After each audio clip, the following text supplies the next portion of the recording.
दोस्तों, छात्रों के आंदोलन के बाद पहली बार बीजेपी की बड़ी हार हुई है। जी हां दोस्तों, बड़ी बात कहने जा रहा हूं मैं। छात्रों के एक आंदोलन के बाद बीजेपी की पहली बड़ी हार हुई है। सोचिए, जो बड़ी बड़ी पार्टियां ना कर सकी वो छात्रों ने करके दिखा दिया। और ये जस्ट एक शुरुआत है दोस्तों, ये जस्ट एक शुरुआत है। असली खेल तो कुछ समय के बाद सामने आएगा, जब बड़े बड़े चुनाव सामने आएंगे, जब बड़े बड़े चुनावों के तारीखों का ऐलान होगा, तब देखिएगा कि नजारा, हालात किस तरीके से बदलते हुए नजर आएंगे। दरअसल दोस्तों, हुआ क्या है, बिहार के बांकीपुर के अंदर उपचुनाव और उपचुनावों के आज नतीजे आ रहे हैं, और नतीजों में किस तरीके से बीजेपी की करारी हार हुई है, यह मुझे बतलाने की जरूरत नहीं है। प्रशांत किशोर ने इतिहास रच दिया है दोस्तों। 30 से 32 सालों का वो किला, वो गढ़, नितिन नवीन का गढ़, बीजेपी के राष्ट्रीय अध्यक्ष नितिन नवीन का गढ़, नितिन नवीन के पिताजी का गढ़, 30 से 32 सालों का ये गढ़ मात्र 30 दिन के अंदर में उस गढ़ में, उस किले को भेद दिया है प्रशांत किशोर ने। दोस्तों, बांकीपुर की जनता ने वो जवाब दिया है जो शायद आज तक बीजेपी को ये कभी सुनने को, समझने को नहीं मिला होगा। क्योंकि दोस्तों, जिस सीट पर 32 सालों से कब्जा हो, जिस सीट पर 32 सालों का आत्मविश्वास टिका हो, अगर वो सीट भी बीजेपी के हाथ से निकल जाए, और जो निकली है ये सीट, सोचिए, दिल्ली तक हलचल है इस बात की। दिल्ली तक हिल चुकी है मोदी जी की सरकार, हिल चुकी है बीजेपी की सरकार, केंद्र की सरकार तक इस बात को मैसेज पहुंचा दिया गया है कि अब ये लड़ाई सामान्य नहीं हो गया, ये लड़ाई अब सामान्य नहीं रह गया है। ये लड़ाई एक जस्ट एक शुरुआत है। असली लड़ाई तो अब आने वाले चुनावों में देखा जाएगा, ये जस्ट एक शुरुआत है। दोस्तों, बांकीपुर के अंदर आज जो हुआ उपचुनाव में, बिहार के बांकीपुर के अंदर जिस तरीके से बीजेपी की करारी हार हुई है और इतनी भारी वोटों से जीत हुई है प्रशांत किशोर की, कि ये बताते वक्त भी गोदी मीडिया के लोग शर्मा रहे हैं, एग्जैक्ट आंकड़ा नहीं बता पा रहे हैं। इतनी भारी मतों से जीत रहे हैं और जीत चुके हैं प्रशांत किशोर।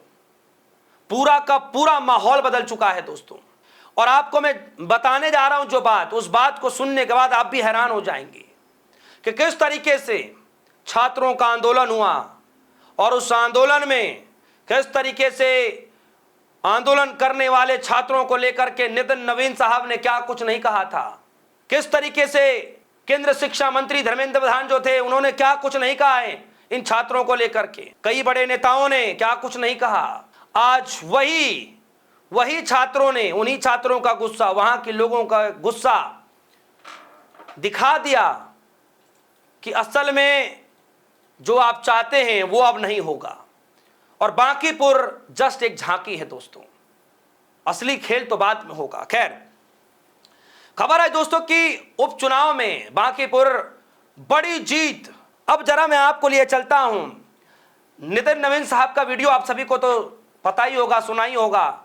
जब दिल्ली के जंतर मंतर पर जब छात्रों ने विरोध प्रदर्शन किया, तो यही नितिन नवीन साहब चुनाव प्रचार के दौरान क्या कह रहे थे, कह रहे थे कि कुछ वायरस और कॉकरोच जनता पार्टी के लोग समाज में आ चुके हैं, मैदान में आ चुके हैं, और ये टुकड़े टुकड़े गैंग के लोग हैं, इनको जवाब देने का काम भारतीय जनता पार्टी का कार्यकर्ता ही करेगा। ये इस तरीके की बातें नितिन नवीन साहब ने कही, बीजेपी के राष्ट्रीय अध्यक्ष नितिन नवीन साहब। सोचिए, इकलौती ऐसी सीट बांकीपुर जहां पर खुद सम्राट चौधरी पहुंच गए, जहां पर सम्राट चौधरी ने अपने सारे विधायकों को लगा दिया, 2-2 घंटे की ड्यूटी लगा दी, लगातार भाषण करवा दिए। नितिन नवीन पहुंच गए, बड़े बड़े लीडर पहुंच गए, कई पूर्व सांसद पहुंच गए, सब कुछ कर दिया गया। लेकिन 30 से 32 सालों का वह किला 30 दिन के अंदर में वहां की जनता ने दिखा दिया। और इसीलिए मैं आपसे कह रहा हूं कि नितिन नवीन साहब को भाषण चुनाव प्रचार के दौरान कि ये वायरस कुछ आ चुके हैं, कॉकरोच जनता पार्टी जैसे लोग आ चुके हैं, टुकड़े टुकड़े गैंग के लोग हैं, छात्र मानने को ही तैयार नहीं। और देखिए कि किस तरीके से हालात बदल चुके। जिस बीजेपी ने अपने केंद्र शिक्षा मंत्री का इस्तीफा ले लिया, छात्रों की आंदोलन की ही देन थी, और आज उसी छात्रों की आंदोलन की देन है कि छात्रों के एक बड़े आंदोलन के बाद बीजेपी की पहली बड़ी हार हुई है। कायदे में चुनाव में तो पहली हार है, लेकिन राजनीतिक तौर पर वैसे जो हार कह सकते हैं, झुकने वाला जो हार कह सकते हैं, वो हार हमने देखा किस तरीके से केंद्रीय जो शिक्षा मंत्री धर्मेंद्र प्रधान का उसका इस्तीफा भी देना पड़ा। इस्तीफा भी दे करके ये बताना पड़ रहा है कि हाँ, हम आपके साथ हैं।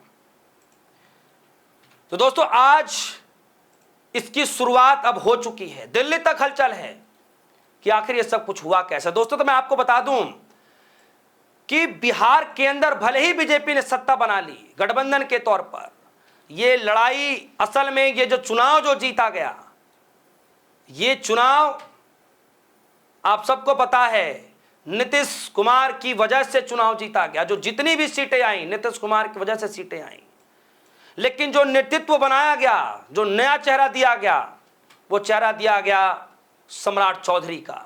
सम्राट चौधरी ने सीट नहीं जितवाई, सम्राट चौधरी ने कोई अपने बलबूते सरकार नहीं बनवा दी।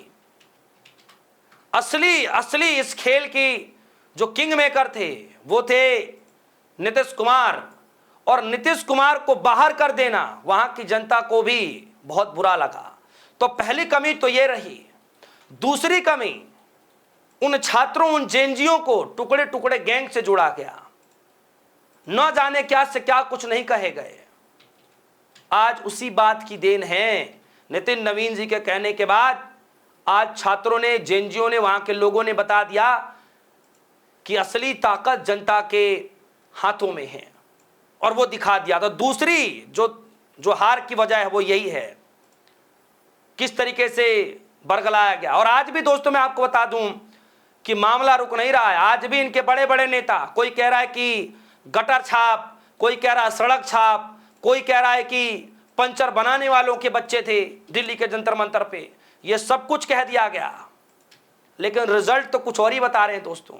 सोचिए, बिहार की बांकीपुर इकलौती ऐसी सीट कि बीजेपी के कई बड़े नेताओं ने यह कहना शुरू कर दिया था कि भैया यहां से हम किसी को भी आंख बंद करके खड़ा कर देंगे ना, किसी को भी, मतलब किसी जानवर को भी खड़ा कर दिया ना, तभी वो चुनाव जीत जाएगा। किसी को भी खड़ा कर दिया जाए बीजेपी के नाम पर तो चुनाव जीत जाएगा। लेकिन दोस्तों, हालात बदल चुके हैं। अब सवाल यह उठ रहा है कि क्या मोदी जी और अमित शाह जी की पकड़ राजनीतिक तौर पर बिहार के अंदर क्या पकड़ कमजोर होती दिखाई दे रही है, और क्या छात्रों के बाद बीजेपी की सबसे बड़ी हार, और यह पहली हार है, दिल्ली के अंदर हलचल तेज हो चुकी है दोस्तों। क्योंकि यह सिर्फ एक हार ही नहीं है, बल्कि इस लड़ाई की राजनीतिक तौर पर इस लड़ाई की पहली शुरुआत कही जा रही है। यानी बिहार से शुरुआत अब हो चुका है। आगे क्या कुछ होगा, सरकार को कितना बड़ा झटका लगने जा रहा है, दिल्ली में किस तरीके की हलचल है, यह सब कुछ अब आने वाले वक्त पता चलेगा दोस्तों। फिलहाल बांकीपुर हार गई बीजेपी। इस खबर को लेकर आपकी जो भी राय होगी वीडियो कमेंट सेक्शन में जाएगा, अपनी राय रखिएगा। फिलहाल के लिए दीजिए इजाजत, देखते रहिए वीडियो। धन्यवाद।